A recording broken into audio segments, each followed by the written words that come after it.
اعوذ باللہ من الشیطان الرجیم بسم اللہ الرحمن الرحیم۔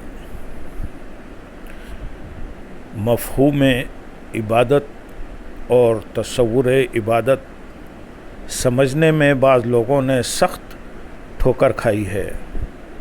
بہت سے دوسرے تصورات کو عبادت کے ساتھ گڈمٹ اور غلط ملت کر دیا گیا ہے، اور بعض ظاہری مماثلت رکھنے والی چیزوں کو بنیاد پر بہت سی ایسی چیزوں کو عبادت سمجھ لیا گیا ہے جو در حقیقت عبادت نہیں۔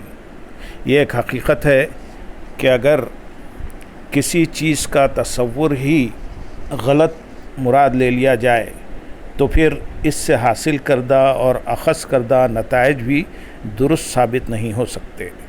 اس لیے یہ ایک اصولی بات ہے کہ محض غلط تصور کی بنیاد پر شرک کا فتویٰ صادر کر دینا درست نہیں۔ صحیح فہم دین کے لیے ضروری ہے کہ ہر ایک چیز کی شرح و تعبیر اور اس کے صحیح اطلاق کو سمجھا جائے۔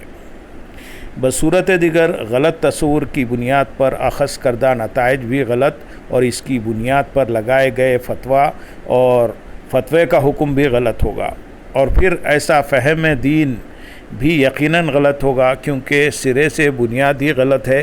لہذا ضروری ہے کہ تمام شرعی اور مذہبی معاملات پر بحث اور فیصلہ کرنے سے پہلے اس کے صحیح تصور کو سمجھا جائے۔ توحید فی العبادت سے مراد یہ ہے کہ عبادت کے لائق صرف اور صرف اللہ تعالیٰ کی ذات ہے۔ جملہ مخلوقات میں سے کوئی بھی ہستی عبادت میں اس کی شریک نہیں۔ عبادت ایک ایسا فعل ہے جو اللہ تعالیٰ نے صرف اور صرف اپنی غایت تعظیم کے لیے مقرر فرمایا ہے۔ بندے کی طرف سے انتہا درجے کی تعظیم جو اللہ تعالیٰ کے لیے ہو سکتی ہے وہ صرف عبادت کی صورت میں ہی ممکن ہے۔ مخلوق میں سے کوئی بھی تعظیم کی اس حد کو نہیں پہنچ سکتا۔ اللہ تعالیٰ کی ہستی بلند ترین ہے، جبکہ مخلوق عبادت گزاری کے اعتبار سے ادنا ترین مقام پر ہے۔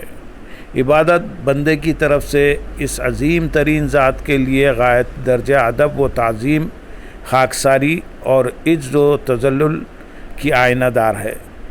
عبد اور معبود کی ان دونوں انتہاؤں کے مابین رابطہ و تعلق پیدا کرنے والی چیز صرف عبادت ہے۔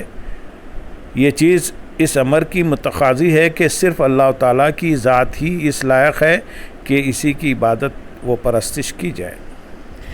اس کے علاوہ کوئی اور یہ حق نہیں رکھتا۔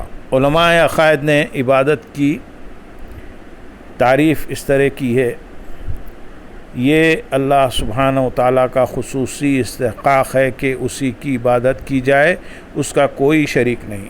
اس کی وضاحت مزید یوں کی گئی: توحید الوہیت یعنی عبادت سے مراد ہے اللہ تعالیٰ کا تمام ظاہری و باطنی، قولی اور فعلی جملہ عبادات میں یکتا ہونا، نیز یہ کہ اللہ تعالیٰ کے ماں سوا ہر ایک چیز کی عبادت کی نفی کی جائے۔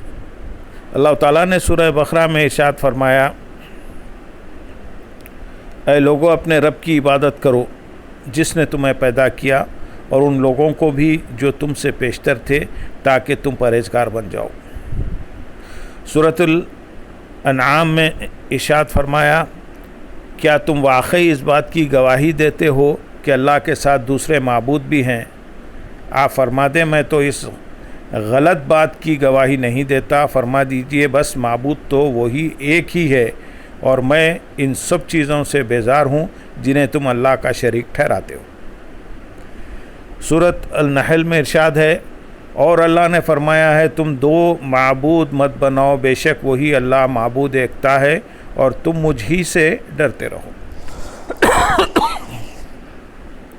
سورۃ الاسراء میں ارشاد فرمایا: اے انسان اللہ کے ساتھ کوئی دوسرا معبود نہ ٹھہرا، ورنہ تو ملامت زدہ اور اللہ کی رحمت سے دھتکارا ہوا ہو کر دوزخ میں جھونک دیا جائے گا۔ سورۃ القصص میں ارشاد فرمایا: اور تم اللہ کے ساتھ کسی دوسرے خود ساختہ معبود کو نہ پوجا کرو، اس کے سوا کوئی عبادت کے لائق نہیں، اس کی ذات کے سوا ہر چیز فانی ہے، حکم اسی کا ہے اور تم سب اس کی طرف لوٹائے جاؤ گے۔ سورۃ المزمل میں ارشاد فرمایا، اور آپ اپنے رب کے نام کا ذکر کرتے رہیں اور اپنے قلب و باطن میں ہر ایک سے ٹوٹ کر اسی کے ہو کر رہیں۔ وہ مشرق و مغرب کا مالک ہے، اس کے سوا کوئی معبود نہیں، سو اسی کو اپنا کارساز بنا لیں۔ اللہم صلی علی سیدنا محمد وعلی آل سیدنا محمد وبارک وسلم۔